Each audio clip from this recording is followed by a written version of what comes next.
here today with my wonderful husband, and we are going to be talking about some things regarding narcissistic abuse and what it's like being married to a narcissist, moving on from a narcissist, and now being in a healthy relationship, a healthy, happy marriage.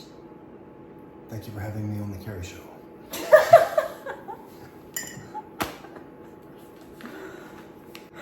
Okay, so for those of you who don't know me, my name is Carrie Motley, and I work with victims and survivors of narcissistic abuse and have been in an abusive narcissistic relationship and marriage more than one time, and just feel that this is such an important topic to discuss and bring enlightenment and awareness to.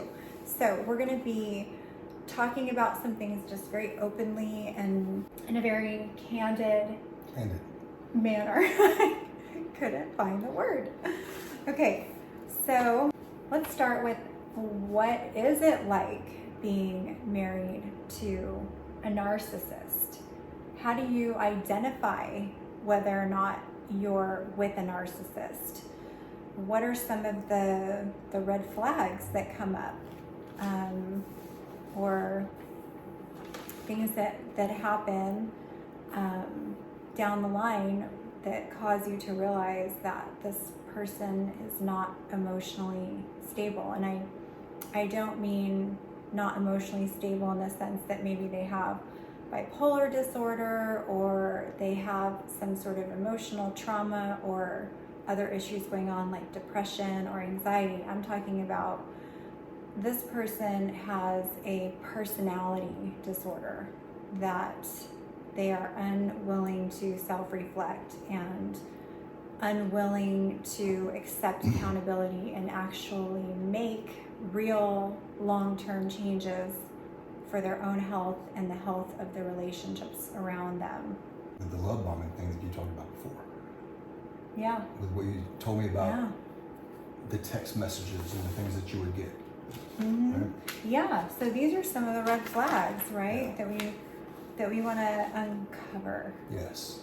So ladies, if you're getting long Shakespearean sonnet love notes every single morning that you, before you even wake up, before you've had your coffee, it's probably a red flag, because guys don't talk like that. She's shown me some of the things that she's gotten in the past.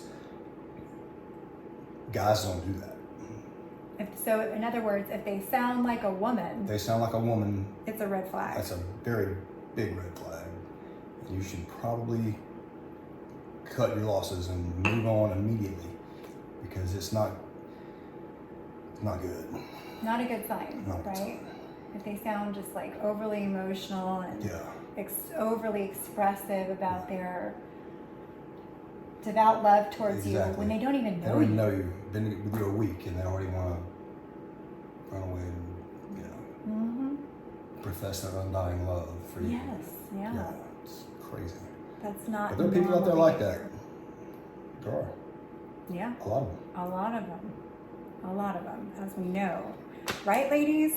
We know that these are some of the things that they do. If they're more covert, they might not do that right away, or they might be a lot more subtle about the way that they love bomb, but they do still love bomb in their own ways. But a lot of these narcissists that come off real strong like that, like my husband was saying, is the danger zone. Just know right away, this is not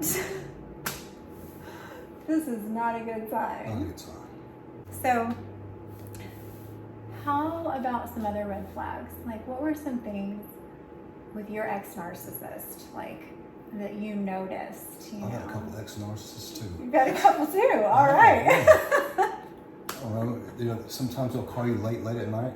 Oh, yeah. Yeah. Oh, there's another one. Guys get that too, right? It's not, you knock on the door around 2 o'clock in the morning, you might get the late night phone call.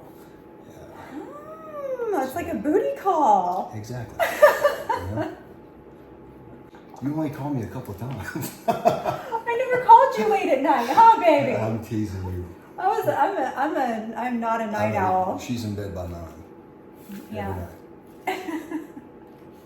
No late phone calls from me. No. People can email you. They can email you, write you letters, whatever. Make things sound really, really good. That's the way you hope things are really going to be. Okay, so they kind of sell themselves too a little bit, like in a love bombing fashion. Yeah. Like women do that. They do. Okay, so some red flags I remember seeing were definitely what you mentioned about this super long excessive text. I remember waking up in the morning and just being like, oh my gosh, I can't even finish reading this until I've had some coffee, because it was really that long of a text. Yeah, and if you've got one, put it, you DM us, let us know. I want to see it in the comments. What you got, because she's got some great stuff that she can post.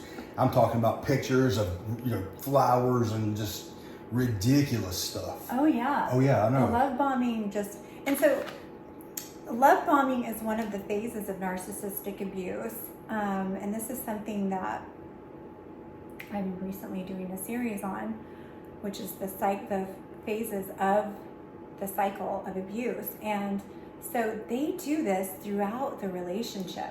It's the same cycle repeated again and again throughout the relationship. And I know that you didn't really experience it the same way, but it can be like, it can be a lot different. Yeah. Because for a variety of reasons. Yeah. Once you are with somebody, if you're married and it's legal, love bombing stops. Most of the time, if it's coming from the women's side. And that's why you have the big red pill movement, right now with guys not wanting to get married. And so you've got that on one hand, and then you've got, women on the other hand that are, 40, they want to know where the good men are. Well, it's a little bit too late for that. And feminism has started all this, It started all this a while back. So now guys don't want to take the chance, and now women are going, well, hey, what's going on? I'm going to be alone. Yeah. And the guy's going, I'm just going to, hey, I've got a PlayStation. If I don't play games, I'll stay home. Yeah. And this is after, these are the fears that come into play with men who have been taken, basically, right? Like taken advantage of, taken for everything that they have. So you're thinking along the lines of, wow, like women cannot be trusted. And I'm sure women feel the same way with men, right? Yeah. I know both of us have had those fears, like, oh gosh, like, do I really want to do this again? Yeah. And how do I know I'm not screwing myself again? And it was tough for us. It's very scary to open your heart back up. And I think that's what's so cool about us making this video, is to be able to encourage people that there is still hope, and that there is. I think that what my husband's trying to relay too about women is that women need to be a little bit more flexible in their standards and expectations, right? Absolutely. Because right now on the sites, it's all the same things. Like, women want, six pack, 6 figures, 6 foot tall, and whatever else is the 6 list or the 6 list. So the 6 list standard, ladies. But the thing is, it's unrealistic, because there aren't that many people that fit in that category. I know, not like you, baby. I got lucky. Thank you. Women need to have more realistic expectations. For sure. Yeah. But we've talked about this before, with women being married to a guy who's a great guy, who is a good provider, loves the kids the whole 9 yards, and all of a sudden now they're 35 and they're thinking they're missing something, missing whatever they think they're missing, and then they go get a divorce, just like the conversation we had earlier today. However, if you are involved in an abusive relationship, you should get out of it. You shouldn't make any excuses whatsoever. If you're staying with somebody because of the children, that's the worst mistake there is, to stay. Because the longer you stay, the worse it's going to be on them. So that is a horrible, horrible reason to stay. Because the older they get, the worse it will be, especially during the teen years. Yeah, You know? exactly. So, Yeah, there's never a bad time to leave an abusive relationship. You yeah, know? because it's not going to get better. Mm-mm. You think it is, it's not. No, It doesn't doesn't. get better. Abuse doesn't get better, does it, baby? It doesn't. You can ask to go to counseling, but does it usually ever really work? Right. Well, maybe sometimes. if both people are willing to change. Yes. Problem is, if you're dealing with a narcissist, they're not willing to change. That's right. You know, they're not willing to change their behavior. They're not willing to say they're sorry. You know, and you're pretty much, when it comes to that, and you realize that, you're pretty much wasting your time. Yeah. You know, you might as well move on. We know people right now who are in these types of relationships. Mm-hmm. Yeah, and it's And they're in a dangerous situation. in a dangerous situation, and you told her she should get out. She got out, and then she went right back. Mm-hmm. You know, and then now she's back and she's stuck. Yeah, and you end up much worse off. You with your physical health, your mental health. I mean, it just continues to spiral down. It is a terrible, terrible thing to continue subjecting yourself to. And God doesn't want us to subject ourselves or submit ourselves to sin. So in a woman's position, we are commanded to submit to our husbands, and we should have a willingness to submit.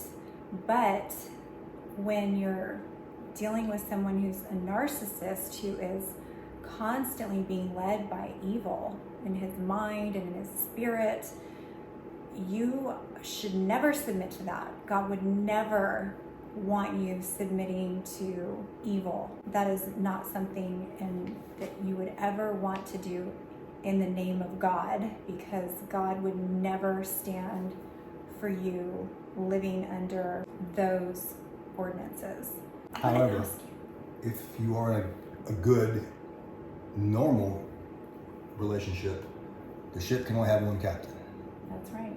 You know, you can't have two people who both want to be the boss. Right. It needs to be talked about. Who's going to have the final say? And if you want it to be biblically, like you say, it's got to be the husband. That's right. Right? And if you don't want that person to lead you, you probably shouldn't be with them. That's absolutely right, honey. Yeah. If you don't think that you can be led or should be led by that man, then you probably shouldn't be marrying him. Very well said, honey. Thank you.